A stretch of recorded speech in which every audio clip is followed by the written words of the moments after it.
Merci de votre fidélité sur CNews. Place à présent au grand débat d'actualité des Voix de l'Info. Programme ce soir en déplacement à Calais. Emmanuel Macron a défendu sa politique migratoire devant les forces de l'ordre. Le chef de l'État a prononcé un discours de fermeté vis-à-vis de l'immigration illégale, promettant de ne pas laisser, je cite, la jungle se reconstituer, tout en annonçant des sanctions en cas de brutalité envers les migrants. Alors une politique du en même temps est-elle possible sur un sujet aussi sensible? Le débat est à suivre. Et puis plus largement, l'immigration n'est pas qu'un défi français, loin de là.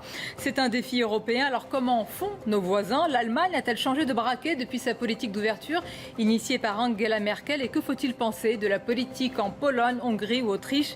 L'analyse tout à l'heure. Vos réactions avec le hashtag Les Voix de l'Info. Et pour nos débats, je suis justement entourée des Voix de l'Info du jour. François Dorcival, bonsoir. Bonsoir Sonia. Éditeur Les Valeurs Actuelles. Nous accompagne Anne-Claire Ruel, bonsoir à vous. Bonsoir. Spécialiste de communication, fondatrice de l'agence Le Board. Et Frédéric Dabi, bonsoir. Bonsoir. Directeur général adjoint de l'IFOP. Pour ce premier débat, on accueille avec nous François Gémen, bonsoir. Bonsoir. Et bienvenue, vous êtes spécialiste des flux migratoires et chercheur à l'Université de Liège et à Sciences Po Paris. Avec nous également et à vos côtés, Christian Reboul, bonsoir. Bonsoir. De Médecins du Monde et précisément votre titre, vous allez me dire si c'est le cas, responsable plaidoyer migration auprès de Médecins du Monde. Voilà. C'est bien cela.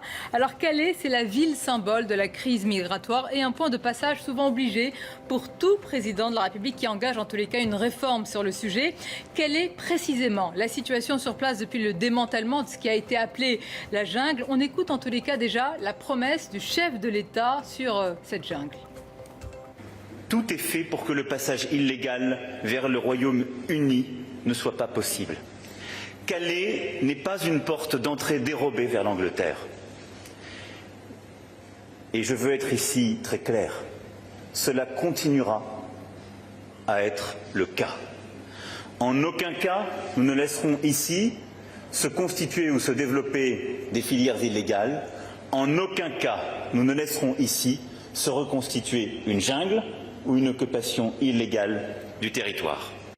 François Dorcival, depuis ce discours et plus largement depuis plusieurs jours où l'on parle de ce projet de loi Asile et Immigration, on entend dire que ce projet de loi, il a deux jambes, fermeté et humanité. Là, c'est le côté fermeté. Qu'est-ce qu'il faut penser de cette promesse du non-retour de la jungle ?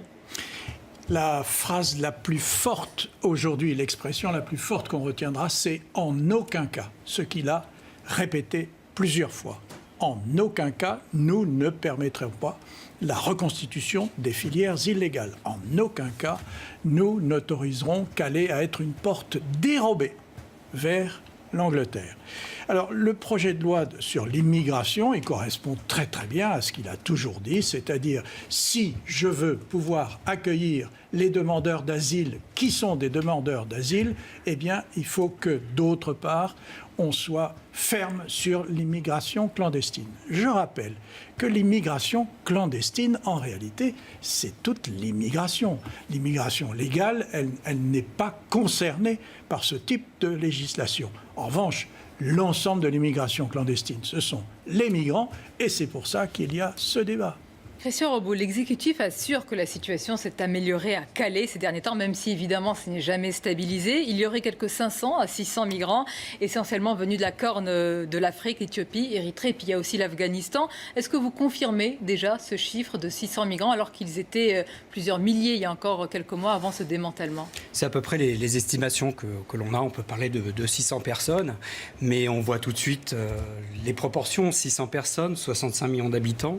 Ça ne reste que 600 personnes. Je crois qu'on doit pouvoir faire quelque chose pour ces personnes, éviter que ces personnes qui vivent dans les bois actuellement sortent lorsque les ONG sont là pour apporter à boire ou à manger, pour s'abreuver, j'emploie ce terme à dessein, et vivent dans des situations déplorables. Je crois que vraiment on doit pouvoir faire quelque chose. On va détailler cela. On va détailler également ces conditions et puis les consignes qui sont données par les forces de l'ordre. Tout d'abord, Anne-Claire Ruel, je vous ai présenté, vous êtes spécialiste de communication.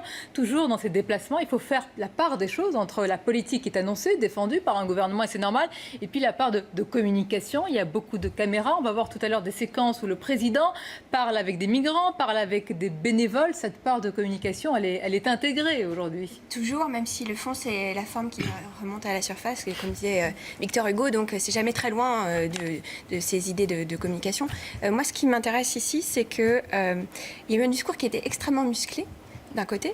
Et puis, il y a une forme de réponse aussi à une tribune, je pense qu'on l'évoquera plus tard, qui était des anciens soutiens d'Emmanuel Macron totalement affichés. Et ça, je crois que c'est pas du tout anecdotique. Frédéric en reparlera sûrement plus tard, mais je pense que c'est pas du tout anecdotique. C'est-à-dire qu'il y a vraiment un creuset. C'est-à-dire qu'en ce moment, on a quand même une fracture entre des gens qui l'ont soutenu en 2015, notamment parce qu'il s'était présenté un peu en opposition à un Manuel Valls qui était plus ferme à l'époque sur les questions d'immigration. Et là, on découvre effectivement un Emmanuel Macron qui, certes, avait sans doute émaillé son programme politique de quelque chose qui était aussi assez ferme, mais qu'on n'a peut-être pas voulu voir, j'en sais rien, où les déclarations, en tout cas, n'étaient pas aussi fermes. Et là, il y a quelque chose qui est de l'ordre de la bascule. Son socle, qui était plutôt son socle de gauche, si on peut dire, les gens de gauche qui ont voté pour lui, peut un peu basculé. Ils ont laissé faire d'une certaine façon sur l'ISF, sur le contrôle des chômeurs, parce que c'était en lui laissant du temps. Sur la question des migrants, il est possible que tout ceci se réveille. Et bien justement, précision tout de suite à apporter, Frédéric Dabi, au sein de l'opinion publique, même si c'est toujours sensible sur ces questions, on n'arrête pas de dire et de lire que l'opinion publique est du côté, si on peut la résumer ainsi, c'est toujours compliqué parce qu'il y a des nuances, derrière Emmanuel Macron. Alors, je dirais que l'opinion sur cette question, comme sur beaucoup d'autres, est complexe. Elle n'est pas d'un bloc qui est traversée par des mouvements contradictoires. Ce qui est clair, qu'une majorité très nette de Français est sur une attente de durcissement de la politique migratoire. Quand on interroge les Français, une enquête pour l'Express, une autre pour la Fondation Jean Jaurès à la rentrée dernière, on a en gros une majorité très nette de Français, entre 60 et 70%, qui considèrent qu'on ne peut pas accueillir plus d'immigrés. L'idée qu'il y aurait un appel d'air si on accueille plus d'immigrés est partagée par 3/4 des Français. Et là, on n'est plus sur les seuls sympathisants de droite et du Front National à penser ça. Mais les Français, sur cette question, sont très, en même temps, rocardiens. Si je prends la phrase complète de Michel Rocard de 1988, la France ne peut pas accueillir toute la misère du monde, mais elle ne doit pas, elle peut accueillir la part de cette misère. Il doit prendre sa part, s'il l'a vraiment dit, voilà. Alors il y a beaucoup de... Oui. Il l'a dit, on a seulement tronqué une partie de sa phrase. Quand dans d'autres études, la tradition d'accueil de réfugiés, voire de migrants économiques est soutenue par une majorité de Français. Quand on pose la question from scratch ou de manière très dure, est-ce que la France doit accueillir des migrants fuyant des pays en guerre ou les zones de difficultés économiques, il y a 44% des Français qui y sont favorables. Et là où je rejoins Anne-Claire, c'est que Macron, l'électorat d'Emmanuel Macron est beaucoup plus fort que la moyenne sur la notion d'accueil, la notion de prise en charge de migrants. Pour l'instant, il n'y a pas de risque d'opinion, puisque les Français considèrent que la politique menée est plutôt équilibrée. Dans une enquête qui va être diffusée dans quelques minutes, le baromètre IFOP fiducial pour Paris Match et Sud Radio, on voit que Gérard Collomb connaît un bond très fort de sa popularité, plus 6 points, mais les progressions les plus fortes sont chez les sympathisants socialistes d'un côté et de droite de l'autre. Si ce n'est pas un signe que la politique est pour l'instant jugée équilibrée. Équilibré, Gérard Collomb, il a sa politique. Bien sûr. C'est ce qu'on lui. C'est votre perception. C'est la. On va parler c'est intéressant de voir qu'il progresse dans des segments plutôt favorables à l'accueil jeune. Équilibré, mais c'est important avant d'entamer un débat de savoir de quoi on parle, François Gémen. Les mots ont leur importance. Migrants, réfugiés, migrants économiques. On voit bien, et nous-mêmes d'ailleurs dans les médias, on fait attention à cette séparation. Est-ce que vous êtes pour cette séparation? Parce qu'elle existe. Il y a des migrants économiques et d'autres qui sont éligibles au droit d'asile. Le problème, c'est que les catégories politiques que nous utilisons pour décrire le phénomène, très souvent, servent davantage à légitimer et à justifier des politiques plutôt qu'à décrire la situation empirique des migrations. D'abord, il est utile de rappeler que l'essentiel de l'immigration en France reste, comme on l'a rappelé, une immigration légale qui arrive par avion ou par la route. Et cette impression de crise des migrations qu'on a effectivement quand on voit les bateaux en Méditerranée, quand on voit les conditions inhumaines à Calais ou dans le col de l'Échelle à la frontière italienne, ne représente qu'une infime partie de l'immigration en France. Et donc, il faut d'abord rappeler qu'effectivement, la plupart des migrations, c'est une immigration qu'on dirait normale et régulière. Et puis, il y a ces gens qui arrivent en situation désespérée et qui souvent n'ont d'autre choix que de demander l'asile, parce qu'aujourd'hui, c'est quasiment la seule porte d'entrée légale pour ceux qui viennent de pays qui connaissent des situations de guerre, mais aussi des catastrophes naturelles, des situations de misère. Et donc, cette sorte de dichotomie que le gouvernement essaye d'imposer entre, d'un côté, les réfugiés politiques dont la présence serait considérée comme légitime, et de l'autre côté les migrants économiques qui seraient considérés comme illégitimes et qu'il faudrait renvoyer l'expéditeur comme des marchandises, dans la réalité des migrations, elle n'est pas facile à établir. Et vous, spécialiste des flux migratoires, est-ce que vous nous dites quand même ce soir que quelqu'un qui vient d'un pays où son intégrité physique est en danger, c'est un réfugié politique et c'est une priorité pour la France qui a ce devoir moral et politique, mais un migrant économique, c'est une autre situation. Il n'y a pas une dichotomie aussi évidente que celle que le gouvernement tente d'imposer. Je vous l'explique simplement par un exemple. On parle par exemple, prenons les migrants soudanais, ou prenons plutôt des migrants de l'Afrique de l'Ouest. Il y en a aujourd'hui du Sénégal ou de Côte d'Ivoire. Ce ne sont pas des pays en guerre. Ce sont des migrants qui souvent vont passer par la Libye. On connaît les situations des migrants en Libye, on sait le camp de concentration à ciel ouvert que c'est devenu, on connaît les exactions, les violences, les situations d'esclavagisme. Et en réalité, ceux qui arrivent en Europe, bien souvent, n'avaient pas l'Europe comme destination première, mais ils fuient la Libye et ils fuient les violences en Libye davantage qu'ils ne cherchent à venir en Europe. Et donc, ils pourraient aussi être considérés comme des réfugiés politiques, simplement parce qu'ils font face à des violences en Libye. Il faut aujourd'hui prendre l'ensemble du parcours des migrants pour pouvoir assurer la protection la plus optimale à ceux qui en ont véritablement besoin. On va parler de ce parcours et on va s'arrêter quand même sur la situation à Calais avec vous, Christian Ramboul, parce que la question, ce qu'on a envie de savoir, c'est quelles sont les consignes qui ont été données sur place. Il y a toute une polémique sur l'action des forces de l'ordre, ne plus permettre le retour de campement, les dissuader par des démantèlements réguliers et successifs. C'est ce qui se passe sur place, mais est-ce que ça passe par des actions brutales? Emmanuel Macron a défendu les forces de l'ordre. Aujourd'hui, on l'écoute sur ce sujet. Les fonctionnaires appliquent la politique du gouvernement. Et c'est le cas chaque jour. Alors que ceux qui ont quelque chose à reprocher au gouvernement s'attaquent à sa politique, mais qu'ils ne s'attaquent pas à ses fonctionnaires, qu'ils ne disent pas des contre-vérités sur ses fonctionnaires. Et je m'étonne que des commentateurs, que des dirigeants d'organisations diverses et variées, qui parfois d'ailleurs ont à s'exprimer sur la fonction publique ou ont à représenter des fonctionnaires, se permettent d'écrire ce qu'ils ont pu écrire sur le quotidien de notre fonction publique. Je veux remercier ici l'ensemble des forces de sécurité qui interviennent dans des conditions difficiles pour assurer la sécurité de nos concitoyens et les transports de marchandises. Alors ça, c'est un sujet important et grave, je vais vous laisser réagir parce que les forces de l'ordre représentent aussi l'État et l'autorité de l'État. Qu'est-ce que vous leur reprochez? Qu'est-ce que vous avez vous-même constaté sur le terrain? Alors on conteste pas ça, évidemment. Simplement, le message d'Emmanuel Macron est vraiment très dur. Cet après-midi, à la mi-journée, il a eu ses propos extrêmement durs. Quelque part, il remet en cause aussi la parole des ONG, qui sont témoins aussi de ces violences qui arrivent. Ces témoignages convergents, différents acteurs dans le Calaisis. Et c'est étonnant parce que ce message a évolué. Le 5 septembre dernier, il était devant les préfets et il disait cette chose précise. Je comprends toutes les associations qui défendent les migrants lorsqu'on les traite de manière indigne.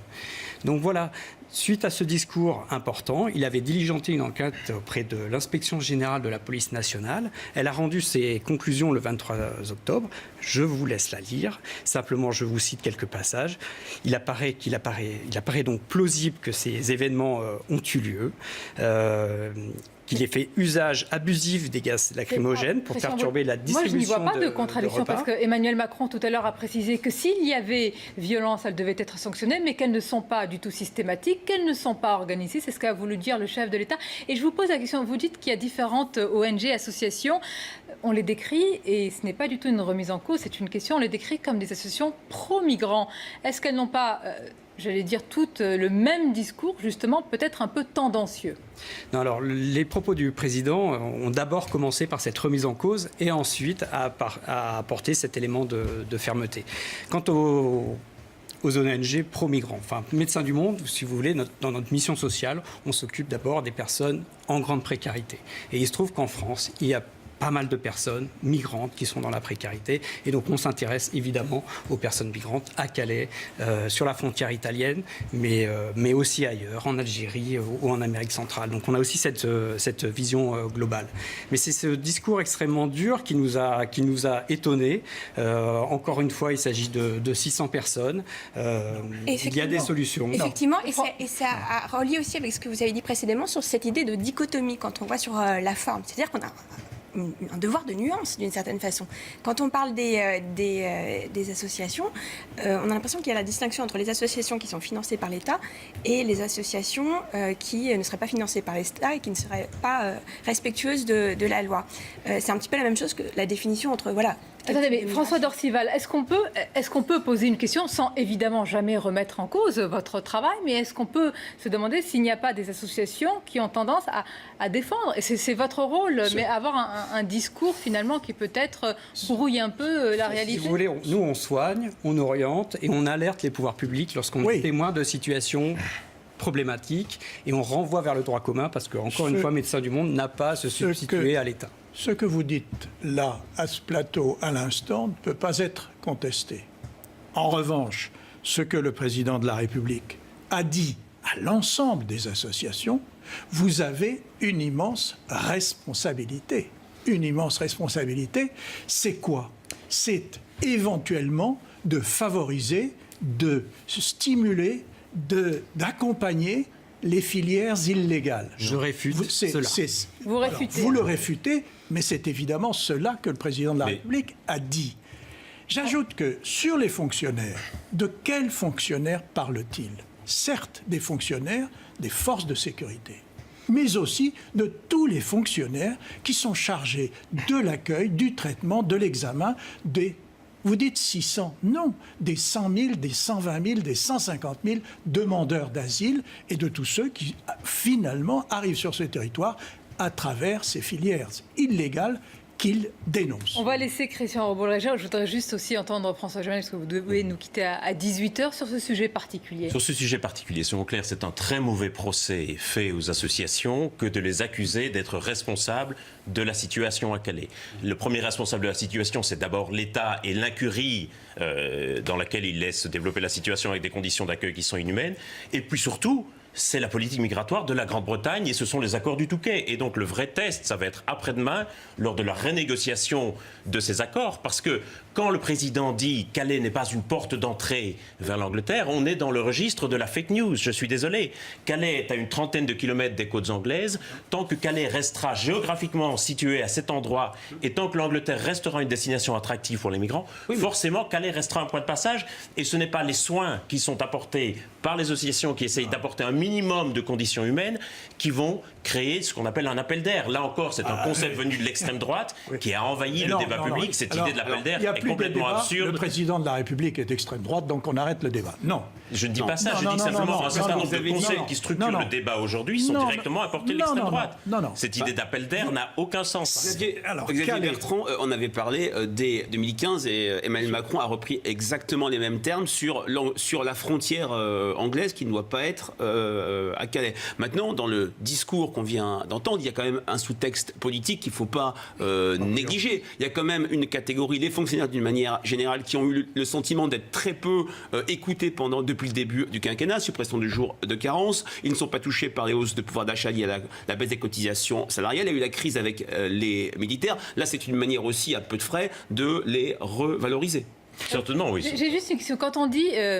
je ne porte pas de jugement, mais quand vous dites, par exemple, c'est d'extrême droite, est-ce que ce n'est pas une façon de disqualifier le débat? Une fois que vous dites extrême droite sur l'appel d'air, c'est compliqué de reprendre après. Je ne dis pas qu'on est en train de mener une politique extrême droite. Je suis frappé par le fait qu'un certain nombre d'expressions et de concepts qui ont été popularisés par l'extrême droite se sont très rapidement imposés aujourd'hui comme les guides du débat public. C'est le cas de l'appel d'air, c'est le cas du tri des migrants. Il y a 6 mois encore, on se scandalisait de l'expression tri des migrants quand elle est apparue à la une du journal du dimanche. Aujourd'hui, c'est une expression qui est quasiment passée dans le débat public. Je crois qu'il faut que nous soyons vigilants par rapport à cela. Non, mais vous êtes vigilants par nature. Et voulez-vous nous expliquer pourquoi nous en sommes là? Pourquoi, après des années de pétitions, d'articles, de prises de position, etc., contre toute politique d'immigration, quelle qu'elle ait été, nous en sommes à ce point où 72% des Français vous disent « écoutez, ce n'est plus possible ». Nous en sommes à ce point parce que ça fait 30 ans que l'Union européenne cherche à développer une réponse commune en matière de politique d'asile et d'immigration, qu'elle n'y parvient pas et que manifestement la France, comme d'autres pays, font les frais dans cette situation de l'incapacité des gouvernements européens à se mettre d'accord pour déployer une réponse commune parce que chaque gouvernement refuse d'abandonner la moindre parcelle de débat. souveraineté. Je voudrais juste vous faire réagir à cette, parce que François Gémen doit nous quitter, juste cette une, regardez-la, puisque vous avez parlé d'extrême droite. Est-ce que cette une, est-ce que vous l'approuvez, François Gémen et Christian Reboul? Oui, je l'approuve parce qu'elle souligne le décalage entre le discours du président et la réalité de ce qui se passe à Calais. Vous approuvez tout ce qu'elle charrie comme, j'allais dire, même pas nuance, parce que c'est plus que clair comme imaginaire. Je pense qu'elle a le mérite de mettre les pieds dans le plat. Et Emmanuel Macron, en quelque sorte, c'était jusqu'ici l'anti-Sarkozy. C'est-à-dire que Nicolas Sarkozy était bien plus dur dans les paroles que dans les actes. Emmanuel Macron, jusqu'ici, était bien plus dur dans les actes que dans les paroles. On va voir si le discours dur d'aujourd'hui, qui annonce aussi certaines compensations, le fait que l'État va reprendre les distributions de nourriture, annonce peut-être une inflexion de cette politique. Et vous, Christian Reboul, sur cette une? Très grande dureté de la politique et elle est de plus en plus dure, vous venez de le dire. Donc il y a cette une, on peut en parler. Et simplement, vous parliez des ONG tout à l'heure, il y a les ONG qui ont fait un front commun. Jeudi dernier, nous étions avec le Premier ministre, 30 ONG ont convergé pour dire qu'elles n'étaient pas d'accord et montrer les dangerosités de cette politique migratoire sur les personnes. Vous avez les ONG, mais vous avez d'autres voix. Vous avez esquissé cette question-là. Vous avez le défenseur des droits, par exemple, Jacques Toubon, les maires des grandes villes de France, M. Alain Juppé, d'autres maires de Rennes, Strasbourg, je ne vais pas toutes les citer. Vous avez maintenant M. Jean Égard Pisani-Ferry, qui a été l'artisan du programme de M. Macron. Des Laurent Berger. Alors la liste est longue. Donc la liste est longue, vous faites bien de mais on va continuer à en parler. C'est en train de bouger, ça se voit peut-être pas dans les sondages, je vous l'accorde. Ça se voit un peu quand même. Il y a quelque chose qui est en train de bouger. On va continuer à en la parler. perception de la politique migratoire. On a du temps. On remercie François Gémen d'avoir été avec nous. Et merci à vous si vous nous rejoignez à l'instant sur CNews. Il est tout juste 18h au passé d'une minute. Bienvenue à vous. C'est votre émission de débat et d'actualité, les voix de l'info. Beaucoup de sujets au programme ce soir. Nous parlons essentiellement du déplacement d'Emmanuel Macron à Calais. Pour défendre sa politique migratoire, le chef de l'État a donc exposé sa vision qu'il compte appliquer et qui provoque, vous l'avez compris, polémique et crispation. On va l'écouter de nouveau sur sa promesse de ne plus retrouver une jungle à Calais. Tout est fait pour que le passage illégal vers le Royaume-Uni ne soit pas possible. Calais n'est pas une porte d'entrée dérobée vers l'Angleterre. Et je veux être ici très clair. Cela continuera à être le cas. En aucun cas, nous ne laisserons ici se constituer ou se développer des filières illégales. En aucun cas, nous ne laisserons ici se reconstituer une jungle ou une occupation illégale du territoire. Et un peu plus tôt dans la matinée, c'est le ministre de l'Intérieur qui s'est exprimé, Gérard Collomb, qui a également insisté, mais cette fois-ci sur la part de responsabilité à prendre du côté du Royaume-Uni, puisque vous le savez, la frontière à Calais, la frontière britannique est située à Calais. C'est ce qui pose notamment problème. On écoute Gérard Collomb à ce sujet. Nous allons aller avec le président de la République jeudi à Londres. Et nous allons parler de Calais précisément et des problèmes d'immigration. Pour demander à nos amis britanniques qu'ils puissent aller plus loin dans les accords qui ont été passés effectivement au Touquet, qu'ils reprennent un certain nombre de migrants, surtout qu'ils aident Calais à se développer, faire en sorte par exemple qu'un certain nombre d'aménagements qui sont prévus par le maire puissent être financés par la Grande-Bretagne. Voilà, on poursuit notre débat sur ce sujet dans l'actualité aujourd'hui. Je suis toujours entourée des voix de l'info du jeudi. François Dorcival de Valeurs Actuelles, Anne-Claire Ruel, spécialiste de communication, Frédéric Dabi, directeur général adjoint de l'IFOP. Avec nous depuis tout à l'heure, Christian Reboul, de Médecins du Monde. Et on accueille deux parlementaires, deux députés. Sébastien Chenu, bonsoir. Bonsoir. Vous êtes député Front National du Nord. Et à vos côtés, bonsoir et bienvenue. Bruno Fuchs, bonsoir. Vous êtes député MoDem du Haut-Rhin. On peut dire que vous êtes aussi dans la majorité. Et là, totalement dans la majorité. Totalement dans la majorité, Bruno Fuchs. Christian Reboul nous disait qu'il y a une différence, et François Gémen également à l'instant, entre les paroles et les actes. Est-ce que selon vous, il y a une différence entre ce que vous avez entendu lors de la campagne électorale, lorsque parce qu'Emmanuel Macron a développé sa politique migratoire et les paroles aujourd'hui qui ont été tenues à Calais. Non, il n'y a pas de décalage. Il y a une volonté très claire d'afficher beaucoup d'humanité et puis une efficacité aussi d'un dispositif qui ne marche pas. On a aujourd'hui des centaines de milliers de personnes qui vivent dans des conditions absolument déplorables et ces personnes ne peuvent pas rester sur le sol français dans ces conditions-là. Donc il faut au contraire prévoir des parcours pour ces personnes, une accélération du temps d'attente et puis pour celles qui n'ont pas autorisation de rester sur le territoire français, les raccompagner le plus vite possible. Aujourd'hui, une partie importante de ces gens-là n'ont pas l'autorisation de rester et on les laisse comme ça dans des états absolument détestables, pitoyables. C'est inhumain. Donc il faut rendre le système plus efficace. J'ajoute un point quand même, c'est qu'aujourd'hui on est à un stade du débat public. Le projet n'existe pas dans sa forme finale. Donc chacun se positionne et les tribunes qu'on entend... On a quand même compris les grandes lignes. Oui, mais chacun aujourd'hui, et chacun dans son rôle, nourrit le débat de façon à ce qu'à l'arrivée, le projet de loi soit le plus équilibré possible. C'est ce que vous défendez en tous les cas, fermeté. Et c'est là-dessus qu'on va se défendre jusqu'au bout, bien évidemment. On l'entend, Sébastien Chenu. Est-ce que vous voyez ce pied fermeté du projet de loi Asile et Immigration d'Emmanuel Macron ? Non, pas vraiment. D'ailleurs, Bruno Fuchs nous dit la réalité. Ce projet n'existe pas. En réalité, le gouvernement est complètement comme un canard sans tête. Il ne sait pas vraiment où il va. On donne des deux côtés. On essaye un peu de tâtonner des deux côtés parce qu'il a bien compris que la majorité des Français étaient hostiles à plus d'immigration. Mais cette proposition, ce projet, en tous les cas, ne résout rien en ce qui concerne la politique migratoire de la France. On continuera à accueillir tout le monde et personne ne ressortira, ne repartira. Donc ça, c'est le vrai problème. La faiblesse, et d'ailleurs les annonces du président de la République à Calais sont d'une indigence rare. Enfin, plus de repas et une prime pour les forces de l'ordre, c'est tout ce que le président de la République a proposé face à l'immensité du problème. Alors je pense que voilà, on cherche à vider l'océan avec une cuillère à café et le gouvernement essaie de se donner un rôle de sévérité qui en réalité ne correspond pas à la réalité. Tout le monde restera en France, on l'a bien compris. Vous nous direz une proposition si vous avez la solution face à l'immensité du problème, parce que quel que soit le gouvernement et quel que soit les pays, c'est un défi qui... Bien sûr, il ne vous a pas échappé que nous n'avons jamais été aux responsabilités, que nous avons avancé un certain nombre de propositions sur lesquelles d'ailleurs les Français nous donnent quitus. Mais il vaut mieux qu'il ne soit pas en responsabilité, parce qu'en responsabilité, je me tourne vers vous, c'est votre échec. Ce serait des centaines d'avions avec c'est quelque chose d'absolument inconcevable. Ah oui, il y aurait moins d'immigrants en France, c'est vrai. Je préfère vous laisser parler sur un plateau que d'être en responsabilité. Ouais. Christian Ramboul, quand vous entendez les débats que nous avons sur ce plateau, ce sont des débats éternels. Hein. Le sujet de l'immigration est un sujet éternel. C'est vrai que là, il y a quand même un moment paroxystique. Il y a eu avec Calais, il y a des débats toujours aussi sensibles. Aujourd'hui, pour la situation de Calais, vous qui intervenez sur place, est-ce que vous reconnaissez néanmoins que la situation est moins tendue qu'auparavant ? Avant, on parlait de la jungle de Calais, on parlait de 6000 personnes, et personne, je pense qu'on est tous d'accord, ne veut que se recrée la jungle de Calais. Ça, là-dessus, ça fait consensus. Et simplement, maintenant, on est à 600 personnes, je le disais tout à l'heure, et je crois qu'un pays comme la France, l'Union européenne, qui est quand même, et je n'occulte pas les difficultés en France, est une formidable zone de richesse. On doit pouvoir accueillir dignement ces 600 personnes à Calais ou ailleurs en France. Et c'est une exigence morale, je dirais, pour la France. Non, il faut répondre à cet argument que notre ami a employé plusieurs fois, parce qu'il paraît naturel et ne l'est pas. D'abord, nous sommes aujourd'hui à Calais.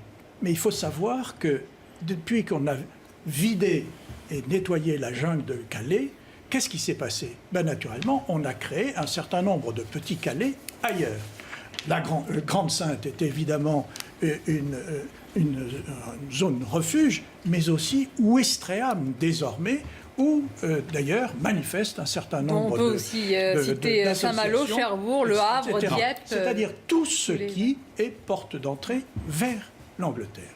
Maintenant, quand vous dites 600 réfugiés doivent être accueillis, mais naturellement, sauf que ça n'est pas 600 réfugiés par rapport à 67 millions de Français. C'est tout accumulé plusieurs millions au rythme de 200 à 300 000 par an. Mais oui, c'est exactement ce qui se produit. Ce sont les chiffres de Gérard Collomb. Oui, mais bien sûr, exactement, entre les droits d'asile et ceux qui ne sont de l'immigration illégale. Et par conséquent, le problème que vous avez, ça n'est pas 600 sur 67 millions, c'est la concentration d'un certain nombre de ces communautés dans des villes particulières. Et c'est là où ça se passe mal. Et c'est pour cela que vous avez les pourcentages dont nous avons parlé tout à l'heure de l'opinion française qui est hostile, à cause de la concentration. Le problème, si vous me permettez, c'est qu'en fait, on est incapable de définir dans notre pays qui est en capacité d'entrer, de séjourner ou de sortir. Il n'y a plus de frontières et je donne 2 exemples. Dans ce projet de texte, il y a tout un dispositif, un volet, en tous les cas ce sont ce qu'on nous dit, sur l'élargissement du regroupement familial. Si on n'a toujours pas compris dans ce pays que le regroupement familial posait problème, eh bien c'est qu'on n'a rien compris aux politiques migratoires. De l'autre côté... Vous avez aussi retenu dans ce projet qu'il y aura qu'il y aura des reconduites, etc. en situation illégale. Mais il n'y a aucun moyen pour le faire. Aucun moyen n'a été voté pour le faire. De l'autre côté, le problème des mineurs. On a l'impression que maintenant tout le monde se déclare mineur. On arrive sur le territoire et se déclare mineur.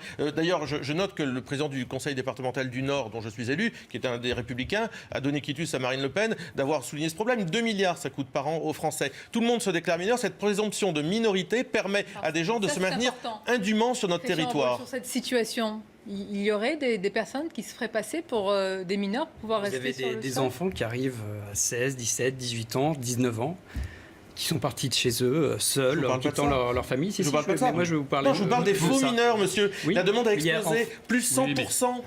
Plus 100%, tout le monde se déclare mineur. On est sous un sujet. Non, c'est pas un souci, ça coûte 2 milliards d'euros aux Français. Le principe en France, c'est la présomption de minorité. Je comprends que ça vous gêne, mais ça gêne surtout les collectivités et les Français. La question n'est pas là. C'est l'honneur de la France de protéger les mineurs. Ce n'est pas ce que je vous dis, c'est la loi se déclare mineur. Alors, la question, elle est de traiter avec... Le déni, c'est pas une politique. La question, elle est de traiter avec humanité l'ensemble des personnes qui arrivent sur ce territoire. Mais qu'est-ce que ça veut dire avec humanité? Parce qu'on dirait que vous nous brandissez le mot humanité, mais qu'est-ce qu'il y a derrière ça? Ça fait 20 ans que ça ne marche pas, d'accord? On ne serait pas dans une situation si ça marchait. Donc nous, on est là pour agir. Donc on reconnaît une humanité pour l'ensemble des personnes qui arrivent sur ce territoire. Et ensuite, et c'est là que je vous rejoins, on fait clairement un distinguo entre ceux qui sont admis à rester sur le territoire et qu'on accueille et qu'on va intégrer plus facilement. Aujourd'hui, quand vous êtes intégré, quand vous êtes réfugié, la présomption de minorité, quand vous êtes réfugié, donc vous avez le statut vous accorde le droit d'asile, vous n'avez pas, vous restez dans des situations extrêmement précaires. Une fois qu'on est admis à rester sur le sol français, il faut faire un parcours de façon à ce qu'on puisse. Vous l'avez déjà dit. Mais non, et on va le faire. On va le faire. On est là depuis 6 mois. Attendez, est-ce que dans l'opinion publique... Laissez-moi terminer. Et ceux qui ne sont pas admis à rester, il faut les raccompagner de là où ils viennent. Parce que vous ne pouvez pas dire à quelqu'un, vous ne pouvez pas rester sur le sol français et puis fermer les yeux en disant, c'est ce qu'on fait aujourd'hui, vous vous débrouillez comme vous voulez. C'est ce qui est supposé être fait depuis déjà de nombreuses années. Et ça ne l'est pas. Oui, et je vous alors vous nous direz comment vous allez arriver à faire ce que d'autres je vous rappelle juste qu'on est au pouvoir depuis 6 mois et qu'on va agir. Et qu'on va agir. Au risque de me répéter, vous serez cohérent en vous répétant, tout va bien. Et beaucoup moins tranché et caricatural que cela. Certes, sur ce qui a avancé tout à l'heure, Sébastien Chenu, sur la suppression du regroupement familial, il y a une courte majorité de Français, 57%, qui y sont favorables. Mais pas une courte majorité, 57% déjà. C'est une belle majorité. Il y a plutôt une forte minorité, voilà. Merci de me le dire. Pour autant, il y a toujours cette tradition d'attente, d'accueil des personnalités, plutôt des migrants fuyant la misère ou la guerre, je dis bien la guerre, mais aussi la misère. Et il y a aussi, peut-être, sur ce sujet comme sur d'autres, plus de temps, une bienveillance relative laissée au gouvernement, même si l'attente de résultats est réelle, parce que dans une opinion publique majoritairement eurosceptique, le clivage oui-non du 29 vert reste extrêmement fort. Les Français ont de plus en plus conscience que sur cette question, la solution n'est pas hexagonale. La phrase de François Hollande, la France n'est pas le problème mais la solution. Les Français sur cette question n'y croient pas et on attend des solutions à l'échelle de l'Europe. C'est dire que cette question sera sans doute centrale l'année prochaine dans le cadre de la campagne. Et déjà après-demain, attendez pour le sommet avec le Royaume-Uni. Juste une question. Vous permettrez de souligner que nous n'avons eu aucune réponse sur la présomption de minorité. En réalité, visiblement, ce sujet qui est en augmentation de 100% sur le territoire, qui coûte 2 milliards d'euros. De garder la présomption de minorité. Voilà la réponse de Médecins du Monde. C'est important de garder la présomption de minorité. Juste une question. Christian, je voudrais qu'on insiste sur un point. On va rappeler quand même, puisqu'on parle de Calais, ceux qui sont à Calais ne veulent pas rester en France. C'est important quand même de le préciser, parce que c'est tout l'objet du débat. Ils veulent surtout quitter la France pour rejoindre le Royaume-Uni. C'est important de rappeler la réalité, non pas pour dire que les migrants ne veulent pas rester en France, mais parce que c'est la réalité. Oui, est-ce que c'est toujours le cas? C'est le cas. Les gens qui sont à Calais ne souhaitent pas rester en France. Et en fait, la France subit la politique de la Grande-Bretagne d'externalisation de ses frontières. La Grande-Bretagne a externalisé ses frontières. Et nous avons signé ces accords du Touquet en 2003-2004. L'une des solutions, c'est la renégociation, mais pas pour obtenir des subsides pour Mme Bouchard, pour moderniser sa ville. C'est justement pour régler ces problèmes de regroupement familial et des mineurs isolés, et que le ministère de l'Intérieur du Royaume-Uni fasse justement appliquer appliquer la loi pour que les personnes puissent retrouver leur famille au Royaume-Uni et que les personnes, plus largement, puissent demander l'asile au Royaume-Uni.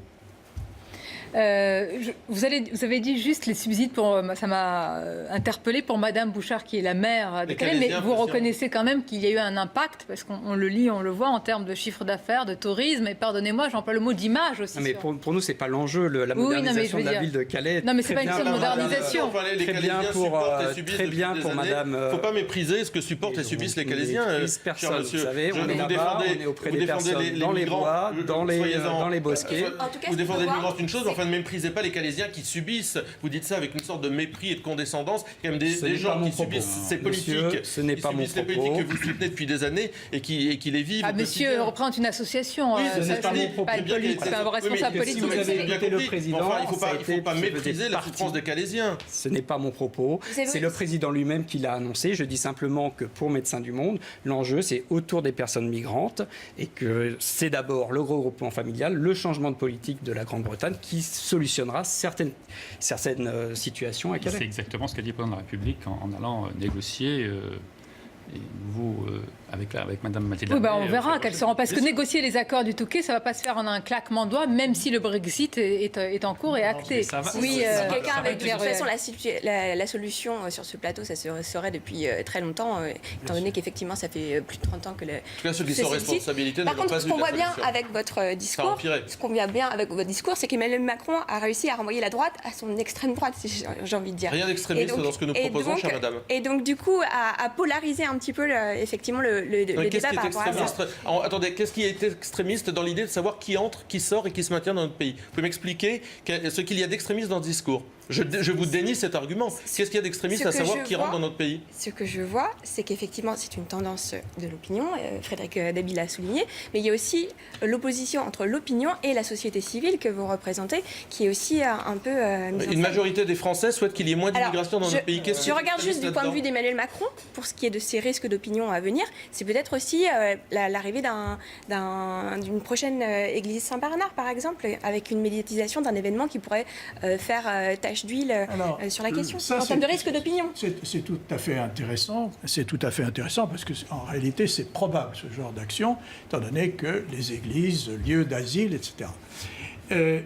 Mais très précisément, on voit que depuis l'église Saint-Bernard, le problème n'a fait qu'empirer. C'est-à-dire que ça fait exploser l'hostilité de l'opinion.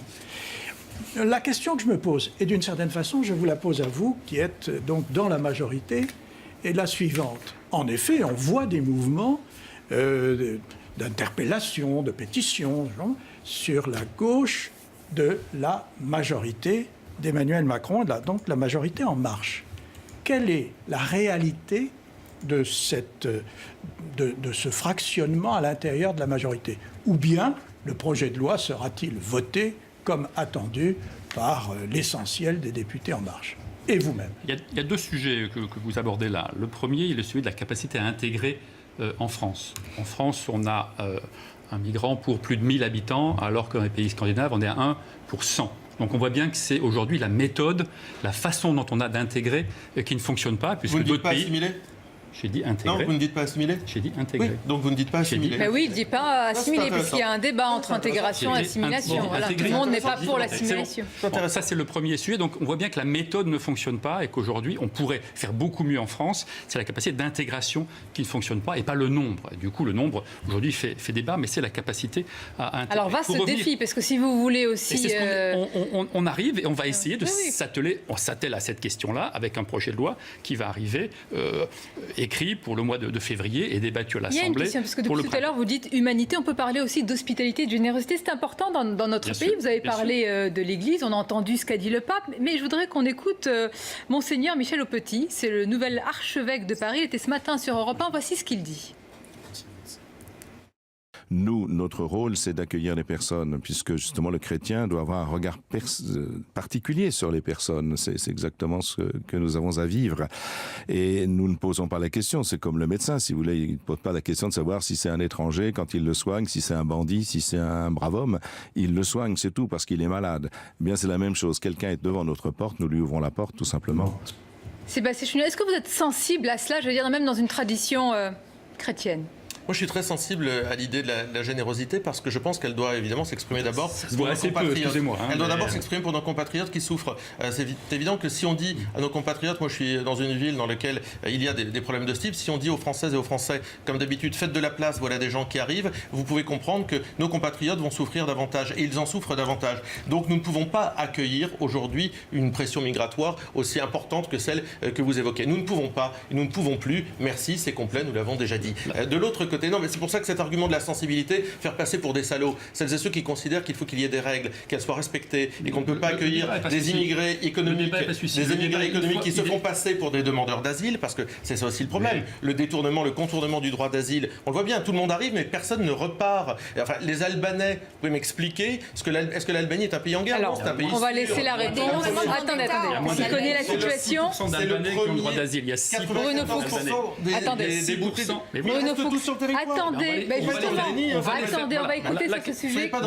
Messieurs, s'il vous plaît, juste un moment. Bruno Fuchs, pardonnez-moi. Bruno Fuchs, je vais laisser la parole parce qu'il est quand même sur le terrain, donc ça peut nous éclairer. Ce qui est terrible, c'est cette concurrence des précarités que vous instrumentalisez. Non. En fait, si, vous instrumentalisez les Français contre les non-Français. Je sais que c'est pas votre préoccupation. Mais la tradition de l'accueil, justement, c'est d'avoir un accueil indifférencié. Et nous, à Médecins du Monde, justement, je le rappelle, nous occupons des plus précaires, qu'ils aient des papiers ou non, qu'ils soient français ou non. Monsieur, je ne vous en fais pas le procès, mais souffrez d'entendre que je défende mes compatriotes avant toute chose, monsieur. Je ne vous fais pas le procès de défendre les migrants. Vous faites ce que vous croyez bon. Moi, je défends mes compatriotes. Bien sûr, des Français, ça c'est absolument indispensable. Il faut aussi s'occuper de toutes les personnes qui se trouvent en détresse, en précarité, à la rue. De l'univers, du monde entier, bien sûr. Il y avait une question de procédure civile. Chère Sonia, j'aimerais bien savoir quelle est l'influence de tout ce débat sur la majorité. Voilà.